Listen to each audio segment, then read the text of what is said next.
I like this design. I think I'll call it Flying Feathers. Come join me and let's learn how to quilt it.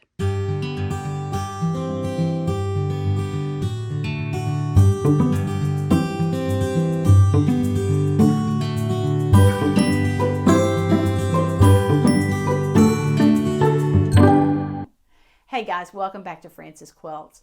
Well, over the last few weeks, I've been thinking about free motion quilting a little bit, and in particular, working on this project, which will become an online video class coming up sometime later on this summer.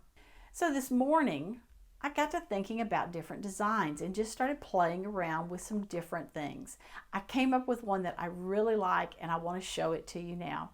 All right, what I'm going to do is just start out and make a crook like that, and then I'm going to come back this direction till I meet some point up here, and I'm going to make another one. It can go any direction I want it to. Come back and come back to that point, and then maybe this one I want to bring over here and bring out like that, and then come back, and then maybe this one comes up here. The point here is that every time I do something, I can change the direction of it very easily. Now, originally when I started doing this, I felt like I really needed to stay on that same line when I was bringing it over.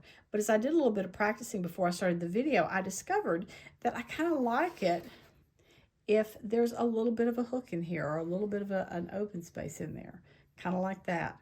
And I also learned that if I come back this direction on the inside, it was harder for me to make it look right when I started another direction. But if I would come in, let's go this way and around, if I would always come in on the outside and trace it back to the outside, it was easier for me to hit that line and be ready to start something different. I love that I can change directions easily. I love that it doesn't have to, that I can have long areas in here of the hook. It doesn't have to be, it can be a little short one like that, but it doesn't have to be. It can be all different sizes. So anyway, let's just hit the machine and see how it looks done in thread. All right, as I showed in my drawing, I'm going to just quilt a little bit of a crook. I'm going to put here and put a little bit of a crook around like this. Now I'm going to quilt backwards from that crook on the outside and come back to the point that I'm going to meet. Then I'm going to quilt another one. It can go in the same direction or any other direction. Let's just pick something and do it. Around here. Around, and just come around here.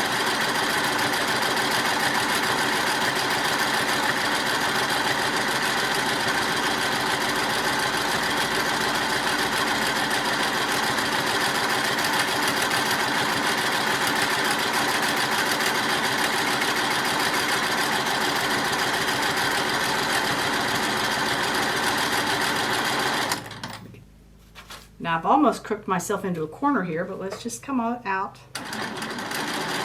Yes, there we go.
really do like how that looks. I think I'm going to call it flying feather or something like that, because if that's what it looks like to me, or all these feathers are just floating down on the breeze. I wonder what happens if I try to make it bigger. I think I will see if I can quilt this area out through here and do it in a bigger format. Not sure I can do it, but we're going to try.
Well, I started out big right here, and as I went on, I got smaller and smaller and smaller. So I really think the trick to this is to go in a circular sort of pattern. I feel like these all ended up in a line, and these ended up a line, and these ended up in a line. So probably because I was trying to fill this area coming down through here, probably would have been better if I had just kept going around. But I like this design. I think it can be a lot of fun, and I can see it as a great fill pattern. Wow, I really love how that looks. I especially love it with the variegated thread. I think it adds so much interest to it. And I can see it being a design that I'm going to add to my free motion quilting toolbox to be used in future quilts. Be on the lookout later this summer for this class to come out. Who knows, I might even add that design to it as well. It would be a fun addition. Well, thank you so much for joining me here today. And as always, I look forward to seeing you next time on Frances Quilts. Remember, if you like what you've seen, be sure to give it a thumbs up and subscribe. Please check out my website and daily blog at francesquilts.com, and I can be found on Facebook and Instagram at Frances Quilts. Thanks so much for joining me. Hope to see you again soon.